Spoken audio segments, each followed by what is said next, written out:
Et oui, bonjour, la communauté de coups critiques, c'est encore moi, Pépé. Et aujourd'hui, nous replongeons dans les méandres du Gonzo et du Weird, si vous avez vu ma vidéo sur le sujet, avec DCC, une double séance de critique pour DCC avec CC. Si vous êtes nouveau ou nouvelle dans cette série ou sur la chaîne, eh bien en fait, c'est un concept que je fais depuis maintenant plus de presque 2 ans, en fait, je crois. Je fais en fait une critique, je passe en revue les différents modules disponibles en français pour le jeu Dungeon Crawl classique traduit chez Akileos. Bien entendu, je vous conseille d'aller voir dans les commentaires sous cette vidéo, plutôt dans la description, il va y avoir différents liens qui vont vous mener vers les endroits pour vous procurer les modules si ça vous intéresse. Également, j'ai fait une critique qui date déjà il y a un certain temps, une lettre d'amour lancée pour DCC si vous ne connaissez pas le jeu, qui est un jeu que je ne pourrais que recommander pour tout amateur et amoureux du genre médiéval fantastique. Et également, finalement, si jamais vous ne l'avez pas écouté, je vous conseille d'aller voir, j'ai fait un entretien avec Mathieu Consulté de la chaîne Rollist TV, dans lequel nous échangeons pendant un bon 2 heures de temps sur DCC, où est-ce que je lance mon amour pour cette gamme de loin en large, en passant en revue les différents modules en français, en présentant certains modules en anglais, en parlant un peu de la mentalité derrière le jeu et tout ça. Si ça vous intéresse, le lien va être aussi dans la description de la vidéo. Mais, quoi qu'il en soit, plongeons maintenant dans le sujet d'aujourd'hui. Les deux volumes, dans le fond, pour lesquels les deux volumes que je vais vous présenter, il y a en fait le numéro 19 qui s'appelle En forgeant l'anneau spectral de Michael Curtis et également le numéro 20, La brèche dans le ciel de M. Brendan Lassalle. Comme à chaque fois, ça va être le synopsis de l'aventure, les thèmes abordés, ou plutôt les thèmes prédominants dans l'aventure, les mécaniques particulières s'il y a, et finalement mon avis personnel. On commence ainsi avec le numéro 19, En forgeant l'anneau spectral, qui est une des plus belles couvertures, je trouve, de DCC all around, de tous les modules existants. Là, cette couverture-là, elle est folle raide, elle laisse sous-entendre mille et une choses. Donc ainsi, petit synopsis, habituellement on le tourne de bord et en arrière il y a en fait le synopsis. Ça c'est pour la brèche dans le ciel, pour les gens qui m'écoutent avec le visuel, mais pour En forgeant un anneau spectral, c'est un des rares qui n'a pas l'arrière, parce que en fait c'est un dessin complet qui représente tout en entier l'image voulant présenter, la couverture et l'arrière du volume. C'est vraiment une fichue de belle illustration, mais c'est pas grave, j'ai tout pris en note, le synopsis officiel, et je vous le lis ainsi. Une âme à sauver et un anneau à forger. Une enchanteresse fantomatique appelle à l'aide, son salut est en jeu. De courageux héros vont devoir achever la création d'un anneau magique, une mission qui va les transporter de rues malfamées à une ancienne forteresse au sommet d'une montagne balayée par les vents en passant par des déserts brûlés par le soleil. Les aventuriers seront-ils à la hauteur de la tâche ou un sinistre démon dévorera-t-il l'âme de l'enchanteresse, mais aussi celle des héros? Seule la chance, le courage et la ruse triompheront de l'adversité et permettront aux aventuriers de s'emparer de l'anneau spectral. Sauver un certain maître joaillier qui a la capacité d'inscrire des signes mystiques dans l'anneau. On a aussi également obtenir une pierre précieuse spécifique dans une pyramide ancienne. Et finalement, cet anneau-là qui est construit doit être trempé dans un mucus, dans du jus d'une bête terrible pour finalement, en fond, avoir son pouvoir scellé en lui. On est dans quelque chose d'assez épique. On ne se le cachera pas. Côté thématique, c'est très très épique, qui reflète bien en fait l'aspect haut niveau de DCC, parce que là on est rendu niveau 4, c'est une aventure niveau 4. Pour les gens qui ne sont pas encore familiers avec le genre, DCC, les niveaux vont jusqu'au niveau 10 pour les personnages joueurs. Et 10, on s'entend, c'est quelque chose de rarement, sinon jamais vu, alors que l'aventure officielle qui va le plus haut niveau est niveau 8, il me semble, c'est Colosse Lève-toi. Et donc, niveau 4, on est comme à mi-chemin ou presque, et on commence à être quand même des aventuriers assez accomplis. Donc, on vit quelque chose d'assez intense, on vit quelque chose d'assez épique. On est loin du petit funny fun et aventure de Pecno niveau 0. on voyage, on se déplace, on vit l'aventure avec un grand A. Et c'est ça, en fait, c'est à ça que vous devez vous attendre avec ce module-là. Mais déjà, la couverture le laisse présager. Là. Je trouve que ça reflète bien l'ambiance qui est reflétée. Reflète bien l'ambiance qui est reflétée. Mais quelle belle phrase. Ça affiche bien l'ambiance que veut nous faire transporter l'aventure de Michael Curtiz. Et on s'entend, ce n'est pas très terre-à-terre comme module. On est dans le très, justement, interplanaire, le voyage entre les différents, pas des plans, mais différents lieux qui sont des endroits que les aventuriers n'auraient jamais visités autrement que via cette mission-là. Et chaque endroit, qui représente en soi quelque chose qui doit être accompli pour rendre cet anneau magique, possède son petit quelque chose, possède sa petite rencontre, son petit challenge, ou plutôt son gros challenge, qui rend justement cette aventure assez mémorable. Parce que c'est plein de bonnes idées dans sa saveur, dans ce que ça souhaite proposer. Les différentes zones sont séparées les unes des autres, puisque vous êtes envoyés, les personnages sont envoyés par justement le fantôme qui vous transporte d'un endroit à un autre. Et chaque zone pourrait être en fait un one-shot, pourrait représenter une partie où il pourrait y avoir une aventure complète qui se déroulerait uniquement dans cette zone-là parce qu'elles ont tous une saveur, elles ont tous un petit quelque chose de plus, là, un peu à la Maybelline, comme dit l'expression. Mais, en mon sens, il n'y a rien qui équivaut à cette créature, un des challenges qui doit être accompli ou une des tâches qui doit être menée à terme, où est-ce qu'ils doivent tremper l'anneau dans une plaie, ou plutôt dans un monstre qui se nomme et là je l'ai pris en note parce que ça a quand même un sacré nom cette bestiole, un Odontotyrannus, en anglais c'est comme ça son nom. C'est un monstre qui était contraint à un sommeil magique. Et le groupe, en fait, doit s'approcher furtivement de la bête et lui, en fait, pratiquer une sorte de chirurgie, en quelque sorte, pour pouvoir y tremper l'anneau. Et tabarnouche, hein? Odontotyrannus a un visage qui est un horrible mélange d'humain, de chauve-souris, d'iguane, avec une grosse gueule baveuse. Et ça pourrait être un peu l'équivalent un peu de la tarasque dans le monde de DCC. Elle est comme enfermée à un endroit, elle est même endormie. Et tranquillement, lorsque les joueurs doivent s'approcher de la bête et commencer à faire un peu la chirurgie, la créature se réveille, elle est un peu comme pas trop vraiment consciente de ce qui se passe, et elle va seulement un peu se défendre par réflexe de se faire agresser parce qu'elle a une plaie béante. Mais au fur et à mesure que les tours passent, eh bien, elle commence à utiliser de plus en plus de pouvoir et à chaque tour, ses bonus d'attaque augmentent et alors qu'elle se réveille et ça représente un sacré challenge que les personnages n'ont pas nécessairement à terrasser. C'est un peu ça aussi la beauté de la chose. Ça demeure que c'est cette fameuse thématique très connue de DCC où des personnages sont envoyés dans des endroits qui sont au-delà de leur niveau. Le Odontotyrannus représente un monstre qui pourrait ne pas être combattu puisque l'objectif c'est de simplement tremper l'anneau dans sa plaie. Et c'est un peu à ça que vous devez vous attendre en matière de thématique. Donc, des lieux étranges, des lieux qui vont au-delà de la compréhension des personnages et qui sont très différents les uns des autres. Côté règles et systèmes, cette aventure-là, c'est pour 6 personnages de niveau 4, ce qui représente en soi un bon challenge. Vous devez possiblement vous attendre à perdre des personnages, que ce soit face aux momies dans la pyramide ou contre ce gros monstre que je ne rementionnerai pas son nom. Mais ça demeure que ce n'est pas non plus une aventure où les personnages sont désarmés, les aventuriers n'ont pas aucune ressource, ce sont des aventuriers, ce sont des vrais aventuriers de niveau 4. Ils ont des capacités, ils ont de la magie, ils ont des pouvoirs. En fait, les magiciens et même Claire là, sont assez utiles dans cette aventure-là, je trouve. Et ils peuvent en ressortir vainqueurs s'ils jouent bien leurs cartes, comme presque n'importe quelle aventure de DCC à mon sens. Mais je trouve pas que c'est on dirait l'aventure la plus mortelle si un temps soit peu vous êtes habitué à ce type de mood-là, à ce type de contexte-là qu'on peut voir dans DCC. Sinon, il y a autre chose. Je pense que ce module-là fait quelque chose de vraiment très bien. En fait, il présente quelque chose de très cool qu'on ne voit pas nécessairement souvent dans DCC. Ça montre l'ampleur et disons la complexité et la recherche que propose Dungeon Crawl Classic pour la création d'objets magiques. C'est comme ça qu'on crée des objets magiques. Ils ont des histoires, ils ont un passé, ils ont une raison d'exister. Et ils proviennent de quelque part. On ne trouve pas juste une épée plus 1 dans une échoppe. On trouve une épée forgée dans la bave du Odontotyrannus. Ça doit être mémorable, ça doit être marquant. C'est comme ça que DCC, on va dire, a cette C'est un peu la ligne de pensée de DCC en matière d'objets magiques et cette aventure-là le montre très bien et pour ça je trouve que c'est très cool.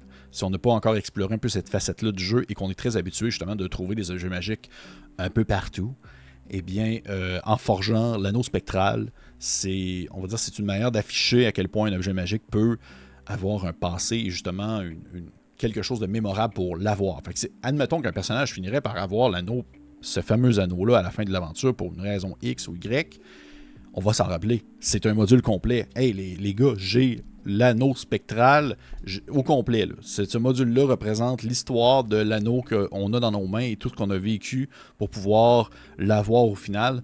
Et pour ça, je trouve que c'est très riche en matière de système et de règles. Parce que je rentre ça dans cette catégorie-là parce qu'il n'y a pas de règles en soi pour créer des objets magiques dans DCC.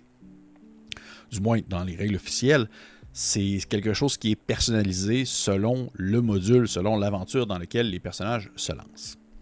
Maintenant, pour mon avis personnel, j'aime beaucoup en forgeant un anneau spectral. Ça contient des éléments assez classiques d'aventure de DCC avec des retournements, de l'inattendus, des rencontres un peu étranges, et ça va créer des moments que les personnages et même les joueurs et les joueuses vont se rappeler et vont pouvoir en reparler pendant longtemps. C'est pour ça, il n'y a rien à douter à ce sujet-là. Très différent toutefois sur certains aspects, contrairement à d'autres aventures de DCC, il y a un petit côté, je trouve, jeu vidéo, avec presque des tableaux. C'est que les personnages doivent passer les différents segments en soi qui vont être envoyés, les lieux qui vont être visités via les pouvoirs du fantôme. C'est pas une mauvaise chose pour autant. Ça offre une expérience que je trouve tout simplement assez différente selon justement les zones que vous explorez. Un peu comme dans Mario Bros, là, le tableau d'eau ou le tableau du désert. Ça donne un peu cette impression-là. Mais ça le fait très bien. Et le comment du pourquoi est original avec le fantôme. Ça se tient. On n'a pas l'impression que c'est forcé. Et c'est un peu ce qui conclut, en fait, mon avis sur En forgeant un anneau spectral. C'est une bonne aventure niveau 4. Michael Curtis il écrit très bien. C'est pas non plus mon gros coup de cœur. C'est pas vraiment ce qui va on dirait être dans mon top 10 même.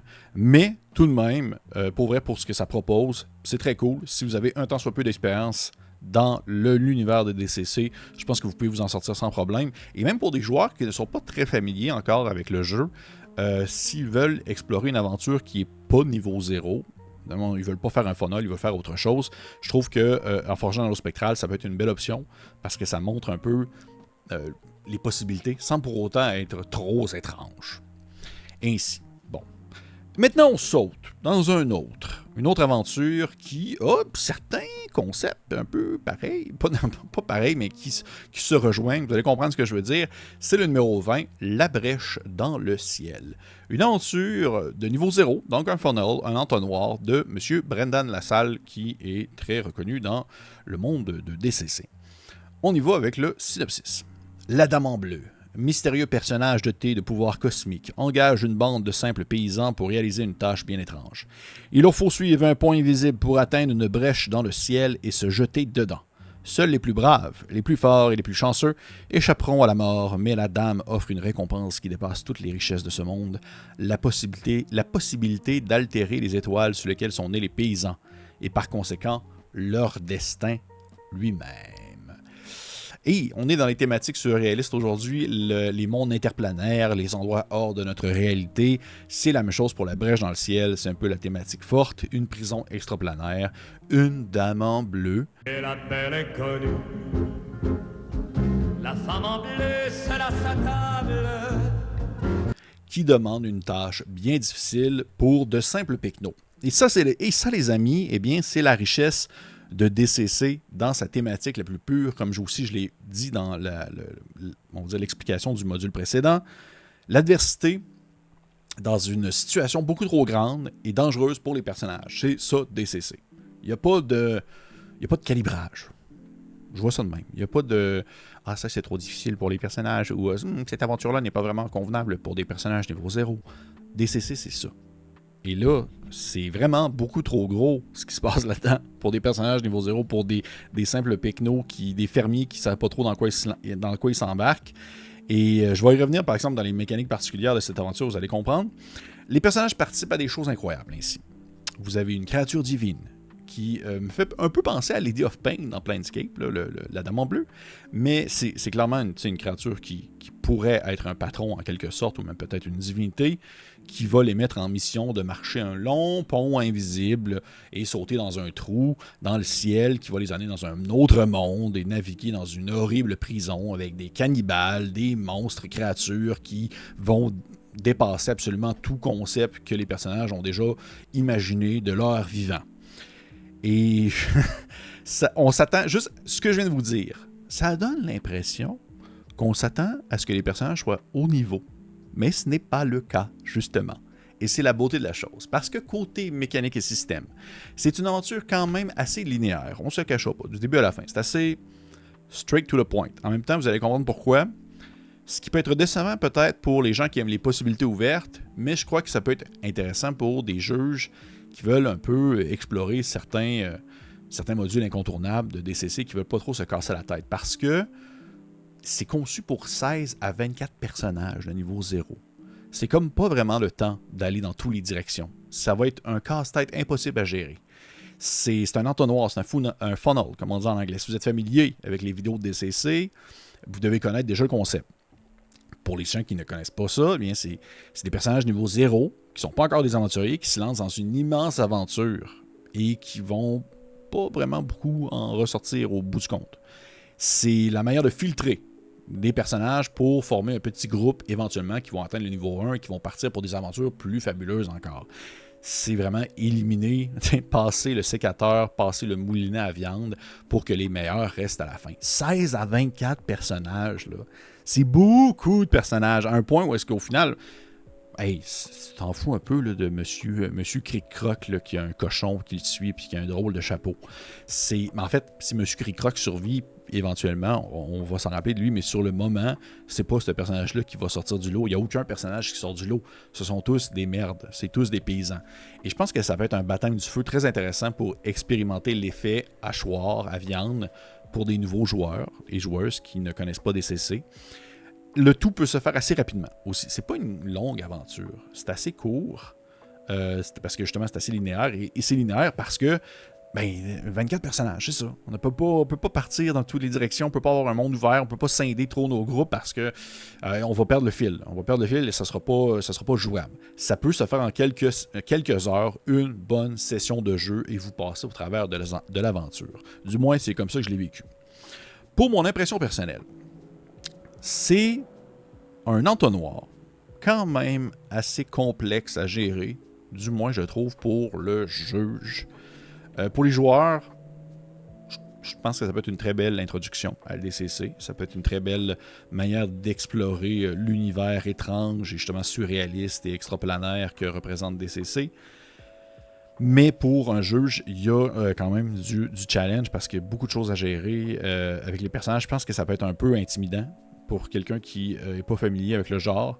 Ça peut être, donc je vous dirais peut-être d'explorer, si vous êtes un juge débutant, d'autres funnels, d'autres entonnoirs. Allez voir, j'en ai présenté plein sur la chaîne, dans mes autres critiques.